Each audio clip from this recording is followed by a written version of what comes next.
Hi guys, and welcome back to another Dot Race video, and today we're going to be playing MotoGP 21. Round 5 of our Moto2 World Championship is upon us, and it's time for Jerez. So here we are with the brand new updated liveries for this particular video, and I've got to say I am very positive about the prospect of using the brand new liveries, up-to-date liveries for 2021. You can see it's slightly different for the Petronas SRT team, but for the other bikes in particular it's going to make a massive difference. But I am very keen to see how we crack on after maintaining so much momentum from last time out in Portimao. Now if you haven't seen Portimao, I would highly recommend you go out and watch that video first before checking out round 5 here in Jerez. But of course, if you have watched the video, it was a magnificent race, a thrilling end towards a terrific Grand Prix that just had so many twists and turns and was just very entertaining in general. It was amazing to finally take our very first victory in the Moto2 class. Grant was extremely good, just defending and doing everything he can to try and dethrone any rider from stopping him from taking a victory in Portimao. Well, as we're now going to the left-hand side for the Jorge Martinez Aspar corner, I've got to say I do like this track very much. So with the confidence brewing from Portimao, I do feel that we have a wonderful chance of making it back-to-back. Not so sure about the pole positions. Jerez can be a little bit of a difficult one in qualifying, but we usually come alive during the Grand Prix.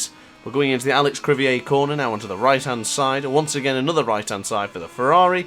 Then we'll line the bike up just before the rumble strip.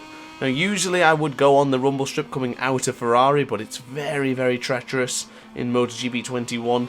Like a lot of the rumble strips in this game, they're rather aggressive, so potentially I'll probably avoid that one for the rest of this video. But we do set our very first lap of the session so far, and it's a 1:43.306. So currently in first place is Marco Bezzecchi, is top of the practice timing sheet so far, and Cameron Beaubier is second place. He's just 26,000th of a second ahead of us in second place currently. We now have two riders ahead of us as well, Nicolo Bulega, and I think that was Bo Benschneider. Bo Benschneider's been doing pretty well in qualifying this season, so I wonder if he'll be able to do the business and qualify decently once again. Looks like on the left hand side of your screen there, Hector Garso is on some decent pace. Two personal best sectors in the first and second sector. Don't know where it's going to put him on the massive time sheets in general, but as well, I don't see any of the top contenders on the left-hand side of the screen just yet. Regardless of Marco Bezzecchi leading it, I do feel that Remy Gardner, Raul Fernandez, Augusto Fernandez, and even Sam Lowes are just going to appear on the timing screen anytime soon. Still haven't appeared, which is a little bit odd as we run it a little bit wide and end up butchering the lap, but somehow we're still going. There's no invalidation of the lap, so I guess we'll continue to push forward and continue as if nothing happened. We're now going to the right-hand side for Angel Nieto. Bulega ahead of us, of course, with the Gresini team. Try and get in behind him and pinch a couple of extra tenths on the slipstream down towards the back straight. As we now go into the right-hand side for Crivier once again. Once again for Ferrari. Nice and tight line there. Careful of touching the rumble strip. We can dive at the inside for the Jorge Lorenzo corner. Beautifully done on the front end. As we now chuck it into the Lorenzo corner, get a nice acceleration out of here, and we might actually improve the lap time, even though we just made a big mistake coming into turn 7 just earlier on. So regardless of the turn 7 incident, we actually improved by a tenth, and we are only 0.4 of a second behind Marco Bezzecchi. We did just bump Cameron Beaubier down to third place, but this is very early stages, and I do feel that we've got a couple more laps in us yet before we can jump ahead to the qualifying session. Now, Bo Benschneider ahead of us here. He's going to give us a massive tow on the back straight in a moment for turn 6 for Danny Pedrosa corner. 40,000 of a second we are on the personal best time as we're going to try and go around the outside now of Bo Benschneider. Coming out of Cito Pons.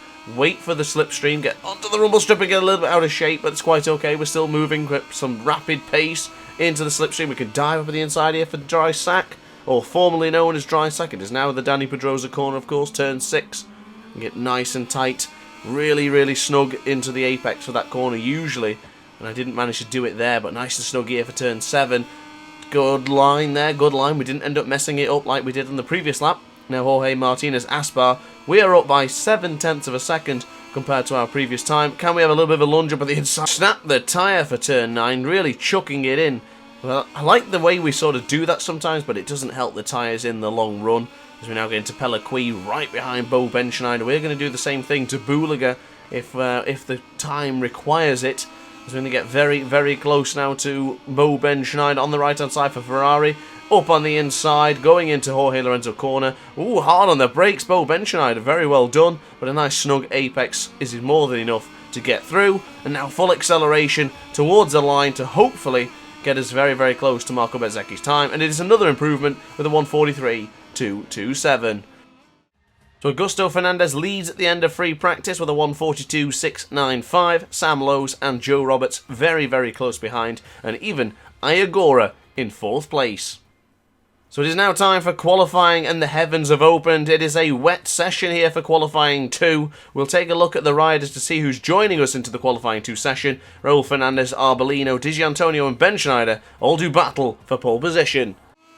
So it's been a couple of rounds since we last tackled the wet. Of course, that was the bizarre race in Argentina where carnage ensued every time we entered the second to final corner of the Argentinian GP. So hopefully we won't have a replication of that here today in the qualifying session or even the race tonight at 8 PM. Because I really don't fancy every single rider crashing out into the same couple of corners every time, because that was not really that fun. It made for some interesting content, but I'd rather have a good old battle. But never mind, back to the action right now. We did wait a little bit because I wanted to make sure the track was better conditioned for actually competing for decent lap times. I feel a little bit better when the track is a little bit drier rather than a little bit wetter. So 1/10 of a second quicker we were in the first sector to Marcel Schrotter's time. So the end of sector 2 has arrived and we are still 1/10 of a second quicker than Marcel Schrotter. Arbolino, Lowes, Xavi Vierge, Simone Corsi, all on decent lap times right now as we enter turn 7. In fact, Simone Corsi just put himself on the front row.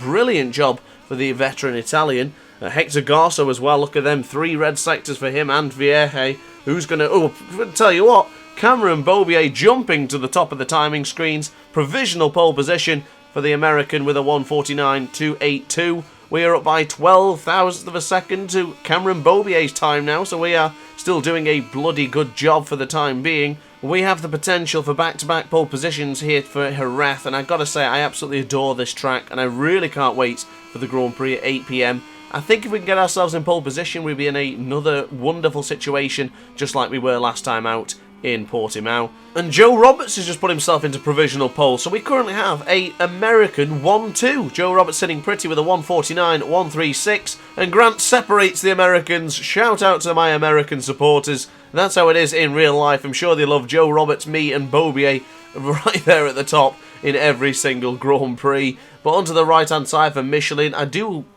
want to say I'm quite content with second place, but I do feel we have a lot more in the tank to offer, and I don't think this session is far from over. Lowes, Schrotter, Dixon, Beaubier, Roberts, all on good sections as well. We are up by a 10th in the first sector. This is far from over, ladies and gentlemen, but right now I know the American supporters are thinking, let's just end it here. Let's have Roberts, Grant and Beaubier on pole position, second place and third, but Marcel Schrotter has upset the apple cart. Cameron Beaubier has been booted off the front row. Marcel Schrotter chucks himself up there and says, welcome to my Jerez. It's now time for the Dynavolt Intact GP team to put themselves up at the top, to make themselves known. They haven't done much so far this season in the video game, but so far, Marcel Schotter's turning it around a bit, and he says, you know what? I think I'll take pole position in Jerez, why not? But Roberts is not having it. He's got 3 red sectors now. Grant's got 2 red sectors. Is this going to be another red sector for the Moto3 World Champion? Nice and tight apex with the Angel Nieto corner. Now onto the right-hand side. It is. It's another 0.3 of a second ahead for Matt Grant. Dixon's on 3 personal best sectors. Not sure if that's going to put him anywhere near the front row. But right now, as it stands, Schrotter, Roberts, Grant is your front row. Roberts will be completing his lap first. So we will see if he does the business as he probably goes across the line any moment now. Roberts completes third place, but Ben Schneider, out of nowhere, a 1:48.635, a phenomenal lap. But Grant is still on a wonderful pace for pole position. Across the line now, will he take back-to-back? Not quite. 67 thousandths of a second down. So that concludes the qualifying session. Ben Schneider leads from Grant by 67,000 of a second. Marcel Schotter in third place with 0.4 of a second further behind him. So decent result for a lot of riders there. Don't see Raul Fernandez and I don't see Remy Gardner. But guys, upon that note, thank you very much for watching. I really hope you enjoyed the video. If you did, like, comment and subscribe. Hit the notification bell to be alerted to every single Dot Race upload. And upon that note, guys, I will see you tonight at 8 PM to watch the Grand Prix. Thanks for watching, guys, and ciao for now. Oh hi, didn't quite see you there. Good to see you're still here. If this video didn't quite sate your appetite, then why not watch some more Dot Race content by clicking the video shown on screen now. Furthermore, if you would like to follow me on social media, you can do so now with the links down in the description. Consider subscribing so you don't miss a single Dot Race video.